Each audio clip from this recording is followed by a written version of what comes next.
Hi,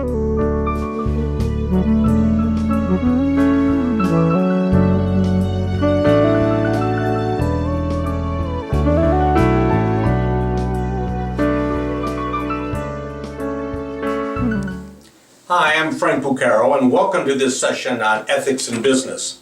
We're going to focus on the vocation of the business leader in this session based on the Pontifical Council for Justice and Peace document on the vocation of the business leader.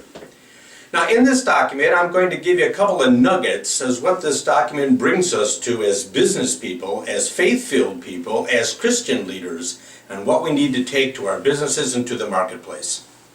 In this document, it says we cannot live a divided life, and by that they mean what we practice on Sunday and what we do in the workplace. For a lot of people, it's a divided life. It must be seamless. Our faith, our values must be part of who we are in a consistent fashion. For your vocation is truly a calling from God. And unless we see it as that, our responsibilities tend to be our own, our accountability tends to be our own, and not to others and not to God.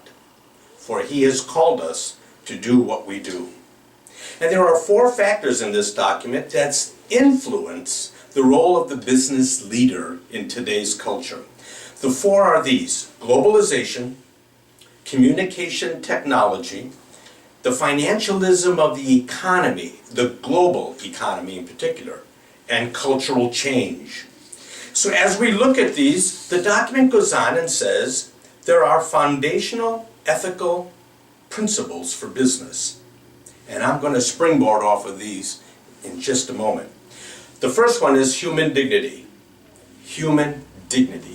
We must respect everyone. We don't need to agree with everyone. And number 2 is the common good. Are goods, services, finances distributed fairly across the globe? And of course, we know the answer to that, and that's part of our call to do what we can to make it more fairly distributed. The Gallup poll of May 22nd, 2013 did a study on the outlook of U.S. morality. Here's what they found. 72% of Americans say moral values in the United States are getting worse. And 20% of Americans say moral values are getting better. Personally, I'd like to know where they live. Because in the context of 72% values are getting worse, what are we missing on Sundays from what we hear in our church services and liturgies, etc., that don't change us to change how we do our business and relate to each other in a faith-filled way? The problem is the values we profess and the behavior that we demonstrate. I use the phrase, there's an ethics gap here. And the ethics gap is what I personally know is right from wrong and what I think it takes to be successful in business. And in some companies and organizations, the gap is very big, and these are the ones that make the headlines. The goal is knowing there will always be a gap between what I personally believe and what my business calls me to do, and there's P&L statement, hiring, risk management, etc. There will always be a gap. The challenge of faith for the business leader is to make that gap as small as possible, to create a good for the common good. That's our challenge as business people today. And so I want to share with you moral principles in being a good business leader. I use this term moral principles in my programs that I do, but they're really from Catholic social teaching. Let me share them with you. Number 1, put people first in your decision making. Every decision you make affects other people. It's like throwing a rock in a pond. No matter how big or how small that rock is, when that rock hits water, water is displaced. When's the time to think about the rock? After you've thrown it or while it's in your hand? Here. Think, what will be the ripples of my decision? And am I willing to be accountable for those ripples after the decision is made or the rock is thrown? Number 2, respect for human dignity, which is what the document talked about from the very beginning. You have a right to disagree with my behavior. You have no right to go after my self-esteem. You go after someone's self-esteem, you've made an enemy in the workplace. And that's exactly the opposite of what the gospel calls us to do. Love your neighbor as yourself. Respect for individual human dignity. Number 3, treat everybody fairly. If it's good for the new hire, it's good for the CEO. Everybody must play by the same rules. Otherwise, it's ineffective. It falls on deaf ears. And if you make one exception, then you gotta make 2. And then you have to try to explain. We have to keep consistency in our values and who and what we are, always in alignment. It doesn't change with each situation. We apply them differently in each situation. It's like every great teacher throughout history, Jesus, Buddha, Muhammad, Socrates, Plato, they didn't dilute the message that they wanted to give, but they made their values and the message applicable in the hearer's experience. That's our job as business leaders.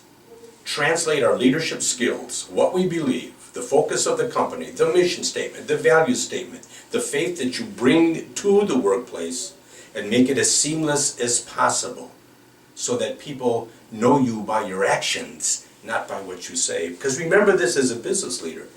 People listen with their eyes. They don't listen with their ears. They're looking to what you do, not necessarily what you say. And number 4, be honest.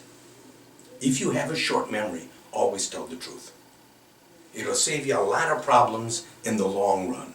And this, once again, is from Catholic social teaching. I just kind of de-theologized it to bring it to my clients in my businesses, and no one has ever said a word about it. Because they are true, no matter what language we use, to bring them to human relationships. There are 4 C's of getting things right that we need to focus on. Number 1 is conscience. Thomas Aquinas said this: we have a moral obligation to use conscience, but there are 2 requirements. Number 1, you must be well informed, and number 2, you must be objectively educated.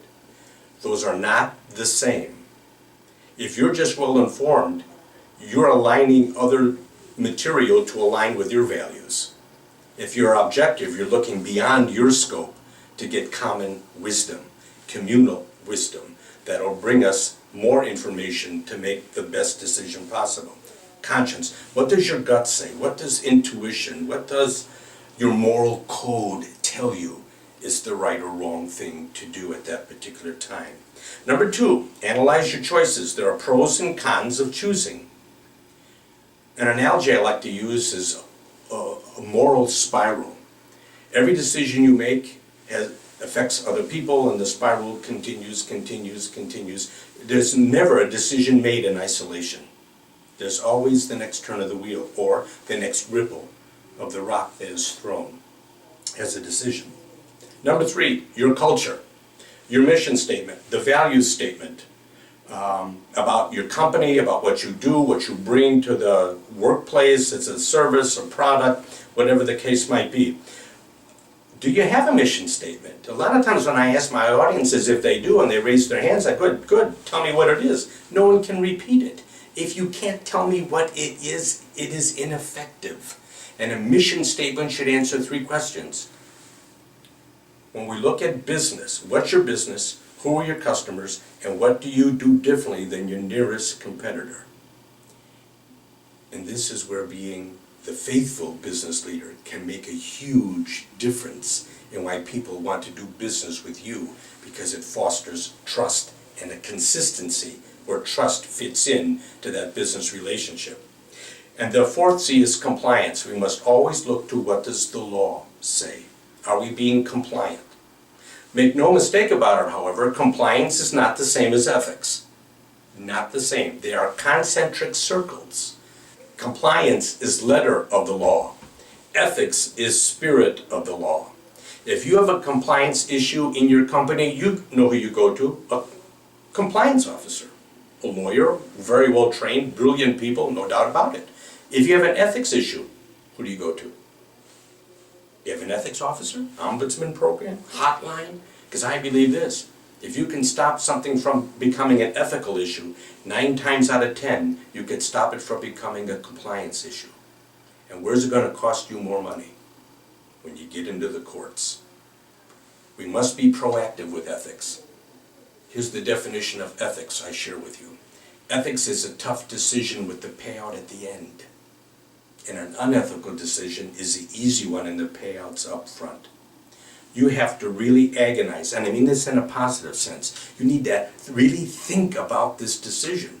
Bringing in your values, bringing in how you were raised, all these values, including faith, to the marketplace. Not that we proselytize and have altar calls, but that they know who we are by the way we act and the consistency of our actions and how we treat people and how important they are to who and what we're all about and how we do things. 4 C's: conscience, choice, culture, compliance, as we begin to look at things and put things in perspective.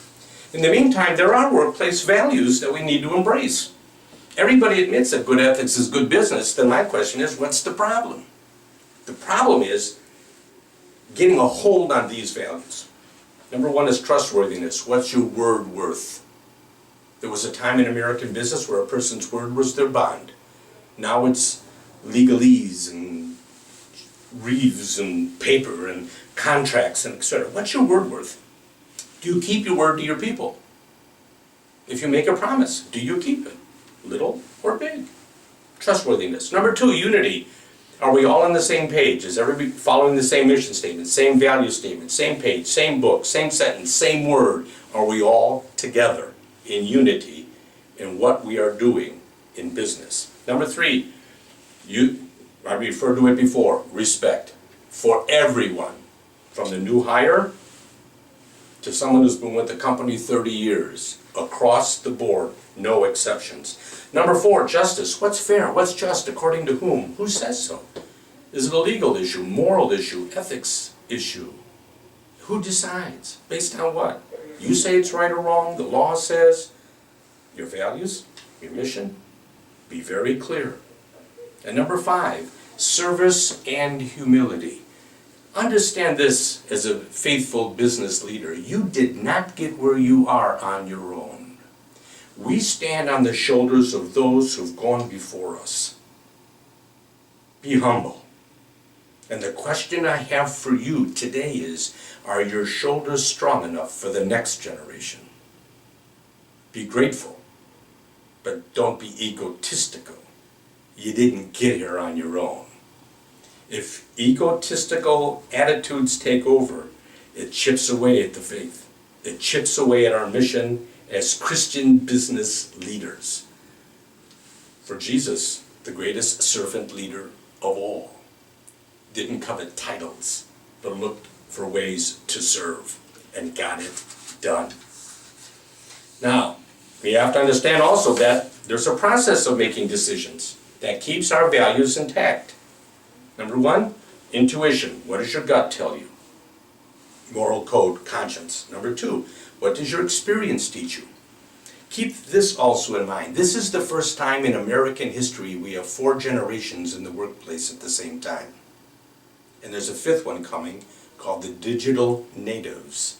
Those born in 1990 who are now entering the workplace. Now you have 5 generations with 5 different definitions of ethics, 5 different approaches to ethics, and what's your challenge as a business leader is to create a foundation by which all can hang their hat that this is what we believe. This is what we stand for as a company. That's where your values come in, and that's where the modeling of faith empowers people to accept that as the reality of doing business. What is your experience? And a boomer has much more experience than a millennial. We need to create an environment by which we learn from each other rather than set up boundaries against each other, because it's counterproductive in the workplace today. Number 3 are feelings. Feelings. You can't make good ethical or value-based decisions based on feelings because feelings are temporary. Like anger. You're not angry forever, but there could be a lot of damage done by what you say or do. Control your emotions. Remember this as a leader. No one can make you feel anything without your permission. Don't give it to them. You're the leader. Keep your hand on that steering wheel and drive the bus, because you put everybody in their seats according to talent and time. Your job is guide the bus And number 4 is external authority. You're the boss. You're the leader. You cannot make people follow. You can only influence them to want to follow you. How do we do that? Consistency of message, consistency of behavior, and constant openness to the changes in people's lives that work with you and for you, and how business needs to be approached in the coming years. So you must consider in that decision, what's the problem that's causing this situation? Number 2, what are the circumstances? And here you have to not only understand what you know, but you need to find out what you don't know about that situation. And that may take some time. So an ethical issue, a value-based issue, cannot be made on the spur of the moment. You must take time to find out what you really don't know in order to make the best decision. Then decide on the criteria for judgment. Is it against the code of ethics, the code of conduct, the mission statement, the value statement? What? Identify. And then always, always, always get communal wisdom. Ask someone else this question. I need your wisdom here. What am I not seeing in this situation? And then make the decision. Will it be 100%? Probably not, but you get close. If you take your time, assess your values, get the information that you know and what you don't know, and then ask others for their input who are not related to that situation, and ask them for their wisdom. And lastly, let us not forget the concept of stewardship. Stewardship is what you do after you say you believe. Religiously? Absolutely. Your mission statement, your value statement. If you have a mission statement, it's what you do after you say you believe. You've got a code of conduct, it's what you do after you say you believe it. It's all about behavior, because that's how judgment takes place, rightly or wrong. Read a newspaper, watch the news tonight, it's all about behavior, isn't it? Without really knowing the reasons why we judge by behavior. We need to be aware that every day we walk into that office, we create an environment by which everybody else responds to.